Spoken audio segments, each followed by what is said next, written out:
just take a poll here. How many people have built a functional prototype? Alright, pretty good. Has anybody put a product on the shelves and actually sold it? Okay, pretty good. Has anybody sold 5,000 units or more? Cool. Alright, a few names. So let's see, I'll just start with a little bit of a background on Dragon to explain what we do, and then we'll dive into the exciting topic of cost of goods sold. So I spent 10 years of my life at iRobot, and basically I was the guy responsible for figuring out how to take the Roomba, which hopefully most folks have heard of, it's a vacuum robot, and go from a functional prototype into high volume. And we really had no clue how to do this. But I was lucky enough to have worked on a previous project with Hasbro, where they taught us a lot of the tricks of the trade. So I was the guy who's flying back and forth to Hong Kong a couple times a month.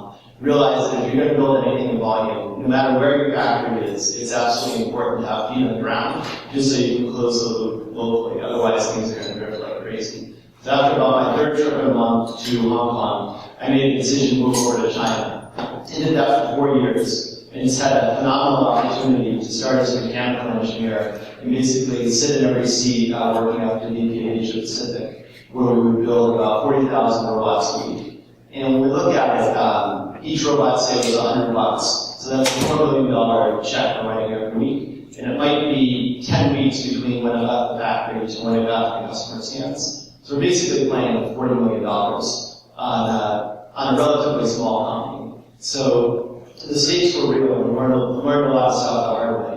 But unfortunately, we managed to pull it off.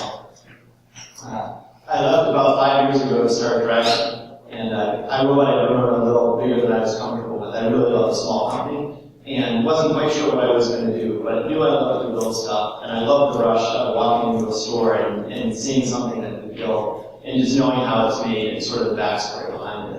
So I found that all these great entrepreneurs were coming to me saying, hey Scott, I've got a functional prototype. How do we take that and pick a great factory? How do we do a request for a quote? What should this thing cost? How do we put together a quality plan?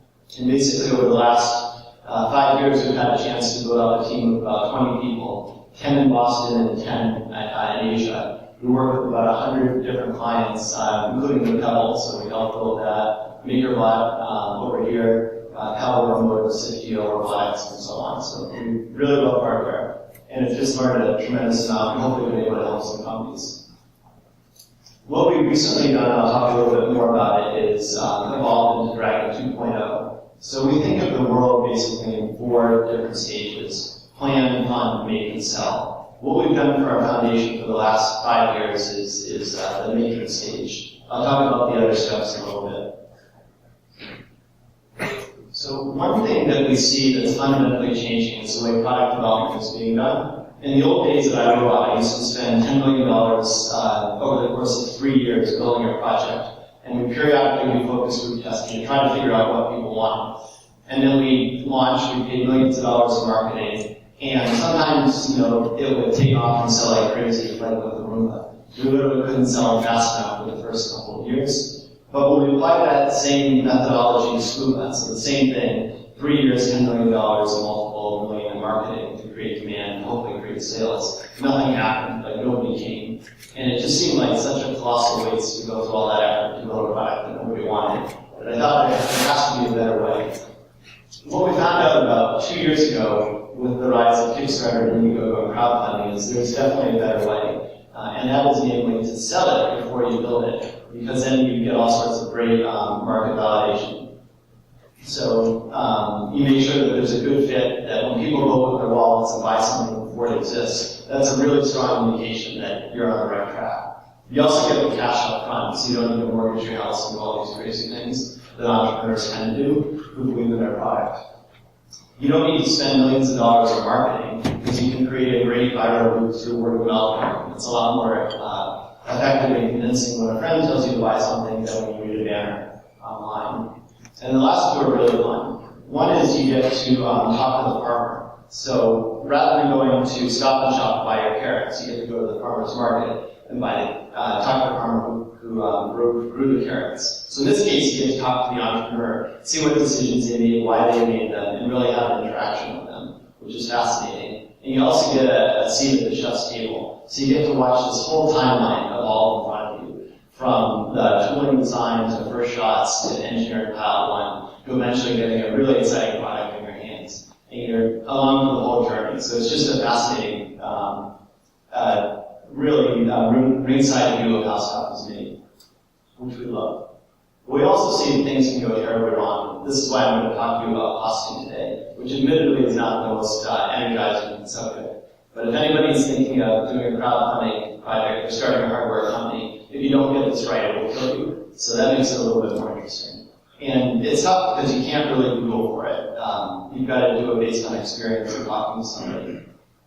So for the example of a crowdfunding platform, we found over the last year and a half, we have these great entrepreneurs come to us that have run a campaign, but they just hadn't understand the fundamentals of the campaign. Maybe they hadn't included the box or the tooling, or the fact that you have to pay the workers, so you have to pay the factory. And as a result, they should have raised this much money, but they ended up raising this much. And they couldn't even buy their inventory. So as a result, they have a great campaign, but then they basically fail instantly. And they're going to end up disappointing the backers that believed in them the most passionately. And backers will definitely go from being very supportive to being your worst enemy if you fail to deliver. So we started putting more thought and effort into this, rolled out some services to help entrepreneurs understand the costs up front. And I'll share some of that with you. As well, you have to make sure you've got a design which you can design for manufacture and assembly. So does it fit well with injection molding or die casting or stamping, or is it all CNC? And then also manufacturing strategy. Usually what we find for the low volume stuff is you want to build domestically. So in this case, since we live in the US, that's a great spot for volumes typically under 5,000 units. So you can go and talk to a CM and close the loop locally, because we get back to the feet on the ground is absolutely critical. As you get to higher volumes, over 5,000 units, then offshore may make sense. So just a quick overview of Repatriating. We started with the planning phase we rolled out about a year and a half ago. And then on September 5th, we stood up our own crowdfunding platform focused solely on hardware to make sure that entrepreneurs that are funded have a clear path to delivery and have all their ducks lined up so that when they are funded, then it's a seamless transition into the make and eventually the sell. So that's the overview. Let's talk about costing a little bit. So the cost of goods sold is just how much does this stuff cost. But it gets a little tricky in that the cost varies where it is. Let's say we're building in China and we're building some sort of high volume thing. Are you picking it up ex factory on the loading dock? Are you picking it up freight on board? Or are you picking it up landed? And these are all really important things to understand and to talk about with whoever's building your goods so that you really capture all of the costs. You also have to realize that the price is probably going to vary depending on when you build the product. Because in fact, I've never seen it happen where somebody builds a product and gets it just right. Like, all right, we got to ship it, we're done, let's go home. But you're always making running changes. You're always changing this capacitor, that resistor, that processor. And depending on how you do it, the product, if you do it in batches versus a running change, the hard cost of your goods will depend, of course, on what the ingredients are. So you have to figure out how to keep track of that. We also, if you go in China, you've got the RMB, which now floated back in 2005, so you have currency exchange rate differences. Oil is a commodity, it affects the price of transportation and so on. So it is a little bit of a moving target. Super simple retail model, just to show where it all goes together. So cost of goods sold, you've got to make money building it, and then the retailer, if you go through a retail channel, has got to make something as well. So the top would be your sell price, or we talk about sell-through, which is what you really care about. And then above the company profit is the sell-in, that's what you sell it to the retailer. So let's look at the things that drive cost of goods. And what we really find is it follows the 80-20 rule, namely that 80% of the cost is only driven by 20% of the components. So you always want to look for that. Does anybody know how much a resistor costs in volume? 10%. 10%, so who cares, unless you've got a lot of resistors. But if you look at processors, LEDs and things like that, those are going to drive your costs. So eventually that's where you're going to want to focus. In terms of things that you can do to really control the cost of your product, one is the material and component selection. So we were just working with a great entrepreneur that was building a product, And he had 12 different types of resin in there, so ABS, PC, and everything else, which not only does it make it much more complex to change the molds, but you need a different mold for everything. You can't do failing molds. So if you can find some common resins to pick and stick with them, that'll definitely make your life a lot easier. Also, the efficiency of manufacturing. So if you've got great quality, it just goes through the line seamlessly, and you don't have to rework anything. That's obviously going to be a better product than one that requires a lot of labor to put it together or significant rework. The one that we find are many of our clients look at it, and I'd say don't get right, is the pack out. So usually they'll try to put everything under the sun in the box, and that drives the cost way up. And it probably doesn't encourage anybody to buy it any more than they could putting a lot less stuff in there. If you've got less stuff in the box, there are fewer things to run out of, smaller shipping size, and it's much, much simpler. So as you look through things you're building, I encourage you to put as little as you possibly can in the box. It'll make you life simpler, and you can always charge for accessories. And the other thing is when we get the boxes, which is a real sore point of mine, I look at some of these products where the cost of goods of the product is $1 and the box is $10. And it's something where, maybe they have a great out-of-the-box experience, but at the end of the day, the box is going to be thrown out and they're going to use the thing itself. So just look carefully at the price of your box, and either get more margin or charge less. So those are some things you can do to influence the cost of your product through the design. On the other side, in terms of the factory, one of the things I'll talk about a lot in the next 10 minutes is building materials transparency. You want to know where every penny is flowing. It's just math. And we'll talk about how to do that. But it's really important when you get a bill of materials from the factory, they don't say, this is a $5 product, because that's useless. You don't know where the money is going or who's taking a piece of it. You also, because of that, you want to know exactly how much they're making and make sure that that falls into the norms of what you'd expect. You always want the factory to make money. You never want them working at a loss, because if a new product comes in that lets them make more money, they'll come to you like yesterday's news. But of course, you don't want them making too much money. You want them making a fair amount. And then other things, if you're building here, it's a lot easier than if you're building in China, for example, because that's a long way away. You've got to ship goods over. You probably need feet on the ground, so you factor that in. So building materials is pretty straightforward in terms of the two principles. One, and this is my molecule view, that cost is just sum of the parts. There's no magic in there. It's just eventually you'll add up the stuff, and at the end of the spreadsheet you'll get a number. That's what it should cost. And the second is you never want to mystery. You want to know exactly what everything costs. So if there's one line item where they have a bunch of stuff clumped together and it just doesn't make sense, they're probably hiding. It's probably fat, and they're hiding margin in there. We'll see factories do all this all the time because they know for small vendors that you just don't have the time to comb through the bill of materials and cross-reference every part. So they'll have a little bit of fat in everything. And that's sort of par for the course when you're small. But remember the 80-20 rule, you want to go make sure that those real key cost drivers are priced fairly. So when we look at a BOM, there's a lot of different ways to do it. It usually involves an Excel file. And it typically will start with plastic because you probably have some sort of mold plastic in there. Any sort of purchased parts that you need that you're not going to make in the factory. Electrical components, consigned components. So anybody know why you might consign a component? Okay, well the best reason to do it is to protect your IP. So basically consigning a component means you buy it and then ship it to the factory. And the reason you may want to do that is that there's three systems. There's electrical, mechanical, and software. Mechanical is trivial to knock off. You just put it in a laser scanner and print it out on a 3D printer or other tools. Electrical is a little harder, but you absolutely can X-ray the boards to figure out the traces and figure out what the components are. Software is what you really want to protect, especially because so many things are connected.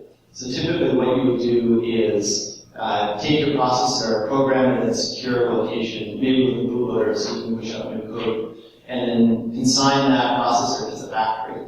And the reason that's important is, if you gave them 1,000 units, then they're not going to run a ghost ship and build another 500 out the back door. But if they gave you 1,000, they should build 1,000 minus whatever your scrap is. So that really lets you control your IP. Then things like decoration, so spray painting, chemical printing, packaging labor, pay the factory, and then transport the goods. I'll dive in a little bit to the plastic and electrical. So here's a gear. How many people think it matters that this is a gear as opposed to a housing? When we look at it, in a quality sense, it does matter that you need to have tighter tolerances and get the right materials. But from a costing standpoint, it's not material. There's three parts that can drive your cost. One is the cost of the resin. So we just do how much does the part weigh times the resin cost. The second, which is often overlooked, is the overhead of the machine. So how long does it take for the cycle time? How much does it cost to run that part on a given press? And the third is just paying the factory. So if you add all those up, you can figure out pretty much what any plastic part costs, and that takes the mystery out of it. So here's, I just downloaded it today.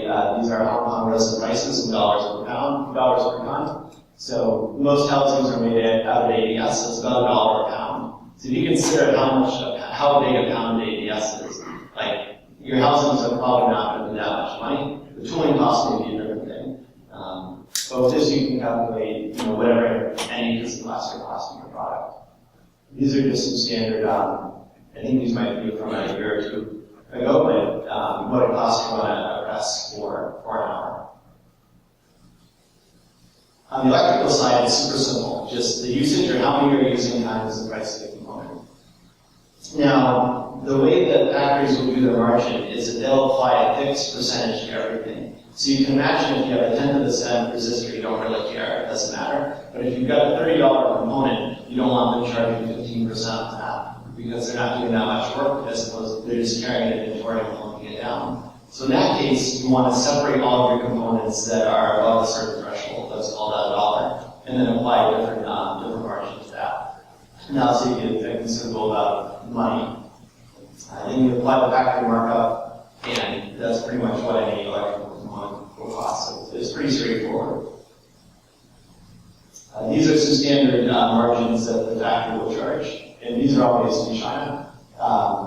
US margins would be different. The margin is important to remember and covers the scrap, the overhead, and their profit.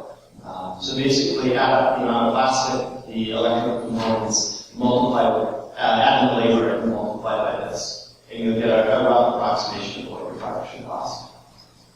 Other things to include are the deck level, where you're painting it, tempo printing it, and so on.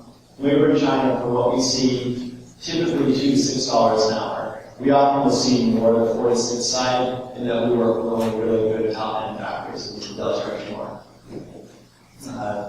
You need to package it, so you have to transport it from the factory line to the customer in what's called a gift box, and you probably want to pack the gift boxes into a master carton, which is just that cardboard box you might have seen in the back of some stores, and that protects the gift box from getting scuffed up, and it also makes it a lot easier to put it in a container. And as I said, just add it up and you're good to go. You also want to take an estimate at some of the transportation costs. So that's costing 101, super high level stuff. But if you have any questions, please let me know. As I say, it's really, maybe not the sexiest stuff on Monday night, but it's really important to get this stuff right, because you can make or kill a business depending on how you do.